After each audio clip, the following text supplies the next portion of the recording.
যদি সম্পদে ভগবানকে পাওয়া যেত তাহলে ওই কুরুক্ষেত্রের যুদ্ধে দুর্যোধনই কিন্তু আগে ভগবানকে পেত। আজকে যে পাণ্ডব পক্ষের জয় হয়েছিল তার একটাই কারণ, গোবিন্দের প্রতি তাদের একনিষ্ঠ ভক্তি, বিশ্বাস, ভালোবাসা। এই কুরুক্ষেত্রের যুদ্ধটা ঘটবার আগে একটু মন দিয়ে শুনি। ভগবান তার পক্ষে শয়ন করে আছে, আর পাণ্ডব পক্ষের হয়ে অর্জুন আর কৌরব পক্ষের হয়ে দুর্যোধন দুজনে ভগবানের কাছে উপস্থিত হয়েছে। ভগবান তো চতুরের শিরোমণি, চতুরালি করে কি করেছিল জানো বাবা? মাথার কাছে খুব সুন্দর করে একটা সিংহাসন সাজিয়ে রেখে দিয়েছে, আর পায়ের কাছে একটা আসন পেতে রেখেছে। এখন দুর্যোধনের মনে তো অহংকার পরিপূর্ণ, চিন্তা করছে, দেখেছো বাবা মাধবের কত দূরদর্শিতা, আমি আসবো আগে থেকে বুঝতে পেরে আমার জন্য সিংহাসন পাতিয়ে রেখেছে। একেবারে কোনো কথা না বলে দুর্যোধন সোজা গিয়ে সিংহাসনের উপরে বসল, আর অর্জুন ছুটে এসে মাধবের চরণ কমল তলে বসলেন। ভগবান এবার উঠে সর্বপ্রথম অর্জুনের বদনটা দর্শন করলো। কেন মা?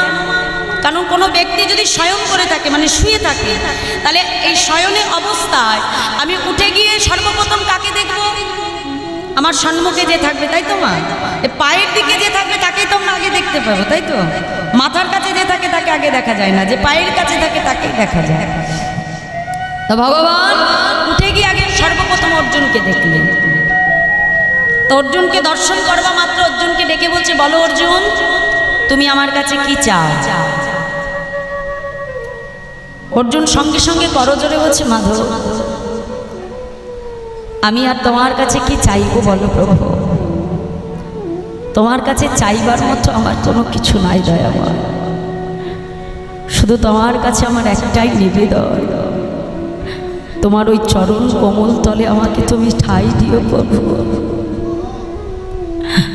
আমি তোমার কাছে আর কিচ্ছু চাই না। জন্ম জন্মান্তরে তোমাকে আমার সঙ্গী করে রেখো মাধব, তোমার চরণ ছাড়া আমাকে করো না প্রভু।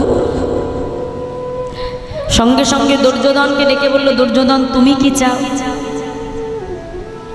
সঙ্গে সঙ্গে দুর্যোধন বলছে, প্রভু মাধব আমার তোমার কাছে চাইবার মতো একটি বস্তুই আছে, ওই যে তোমার যে 10,000 লক্ষ সৈন্য, হাতি, পালকি যা কিছু আছে সব তুমি আমাকে দাও।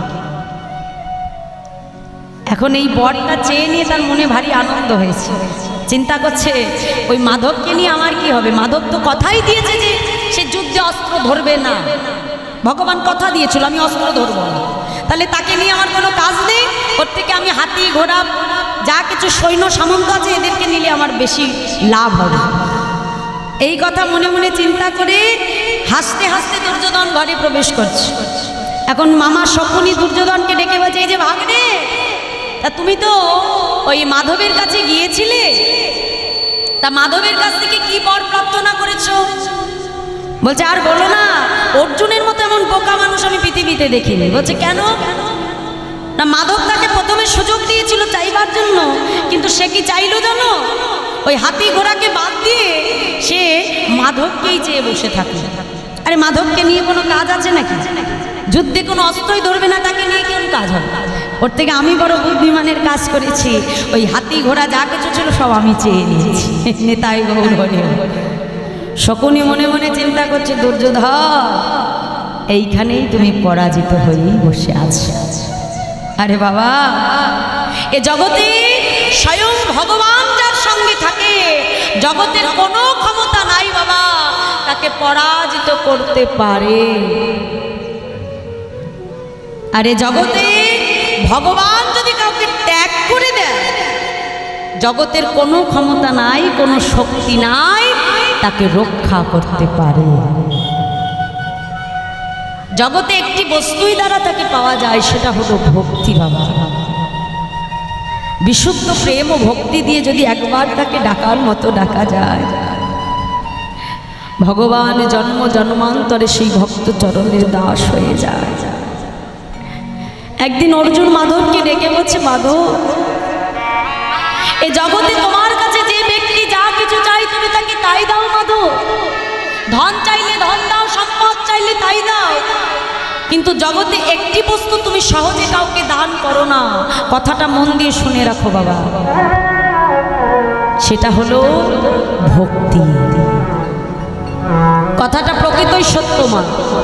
দেখো, আজ আমাদের মনুষ্য জাতির কাছে সর্বস্ব কিছু আছে, টাকা পয়সা আছে, বাড়ি ঘর আছে, সম্পদ আছে, কিন্তু জীবের মধ্যে যেই বস্তুটা সবচেয়ে কম সেটা হলো গোবিন্দ চরণে আমাদের ভক্তি। নিতাই গৌর হরি বল হরি বল।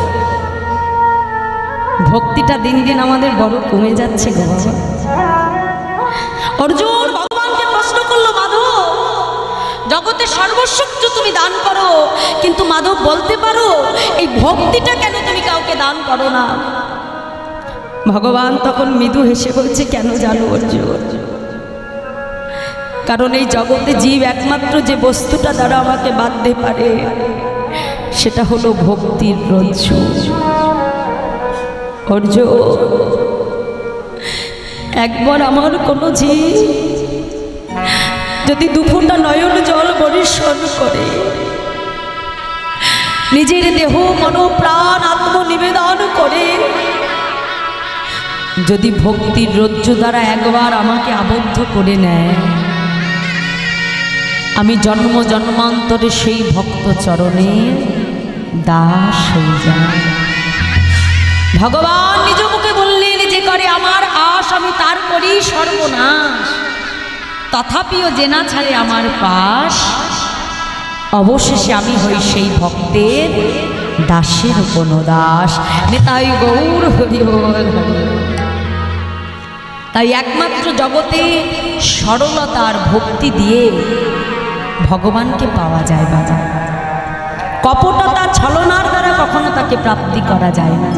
হৃদয়ের বিশুদ্ধ প্রেম ভক্তি দিয়ে, আপনার কোনো কিছু দিয়ে তাকে ডাকবার প্রয়োজন নাই, একবার এই ভক্তি দিয়ে তাকে ডেকে দেখো বাবা, জন্ম জন্মান্তরে ভগবান সেই ভক্ত চরণের দাস হয়ে থাকে।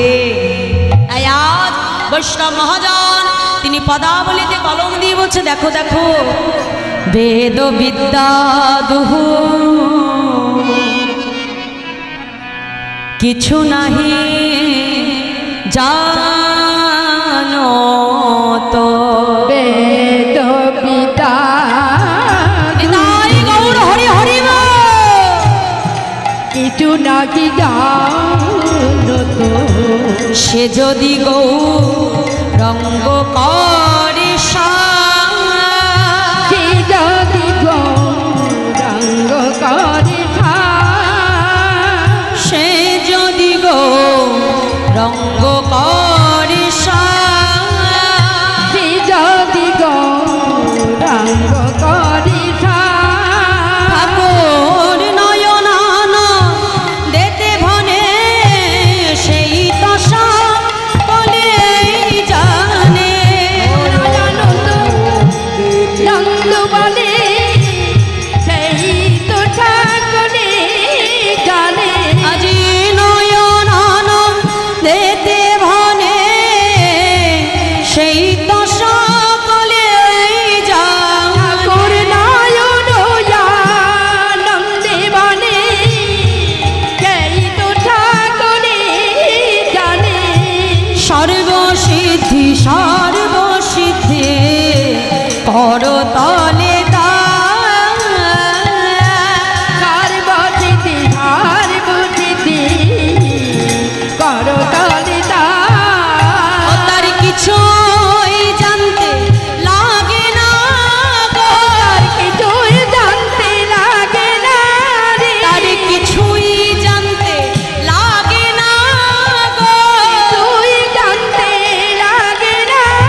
করে সার, ঠাকুর নয়নানন্দেতে বনে সেই তো সকলে জানে, সর্বসিদ্ধি করতলে।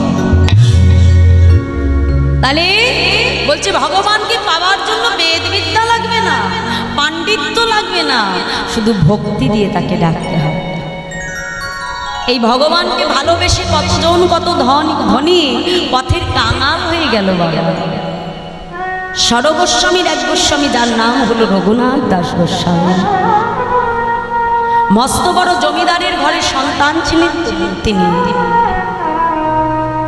যার পিতার বার্ষিক আয় তখনকার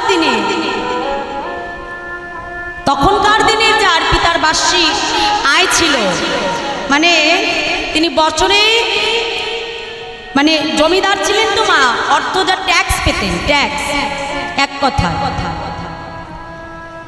তা তিনি মস্ত বড় এত বড় জমিদার ছিলেন, হিরণ্য আর গোবর্ধনের একমাত্র অবলম্বনেই রঘুনাথ দাস গোস্বামী। সেই জমিদারের ঘরে সন্তান হইল, মহাপ্রভুকে ভালোবেসে নিজের সর্বস্ব কিছু পরিত্যাগ করে দিয়ে, ধন সম্পদ ঐশ্বর্য অপ্সরা সম স্ত্রী, নিজের ফুলসজ্জার রাতে পর্যন্ত তাকে পরিত্যাগ করেছিলেন। পরিত্যাগ করে দিয়ে মহাপ্রভুর চরণকে আশ্রয় করে নিয়েছিলেন রঘুনাথ। বৃন্দাবনে যে যখন ভজন করতো না মা, ভজনের কি গুণ দেখো। ওই যে বললাম ভক্তি দিয়ে ভালোবাসতে হয়। বৃন্দাবনে যে ওই রঘুনাথ দাস যখন রাধাকুণ্ডের তীরে বসে বসে ভজন করতে, এখনকার দিনে আমরা গেলে তো অনেক কিছু দেখতে পাই, তখনকার দিনে ছিল গভীর জঙ্গল। তা রাতের অন্ধকারে রঘুনাথ দাস বসে বসে ভজন করছে, তা সনাতন গোস্বামী মনে মনে চিন্তা করছে, যাই তো একটু যে দেখে আসে আমার রঘুনাথ কেমন করে ভজন করে। তা এখন রঘুনাথ দাসের ভজন দেখতে গিয়ে সনাতন গোস্বামী অবাক হয়ে গেল। কি দেখছে জানো মা? রঘুনাথ ওই রাধা কুণ্ডের তীরে বসে বসে হা রাধে রাধে বলে নয়ন জল বরিশন করে ক্রন্দন করে। আর ওদিকে রঘুনাথ যখন ভজন করছে, এমন সময় একটা বাঘ ওই রাধা কুণ্ডের দিকে আসছে জল সেবা করবে বলে। রঘুনাথ তো ভজনে মত্ত হয়ে আছে মা, আর তার ভজনের এমন গুণ, এতই ভক্তি, স্বয়ং গোবিন্দ রঘুনাথ দাসের পাশে লাঠি নিয়ে দাঁড়িয়ে আছে, যাতে ওই ব্যাঘ্র মানে বাঘ তার কোনো ক্ষতি করতে না পারে। সনাতন গোস্বামী দেখে কোনো কথা বলল না, ফিরে চলে গেল। পরের দিন আবার রঘুনাথকে দেখবে বলে আবার যখন এসেছে, প্রখর রৌদ্র তাপে রাধে রাধে বলে রঘুনাথ যখন নয়ন জল বরিশন করে যখন রাধা রানীকে স্মরণ করছে, এসে দেখলো কি জানো?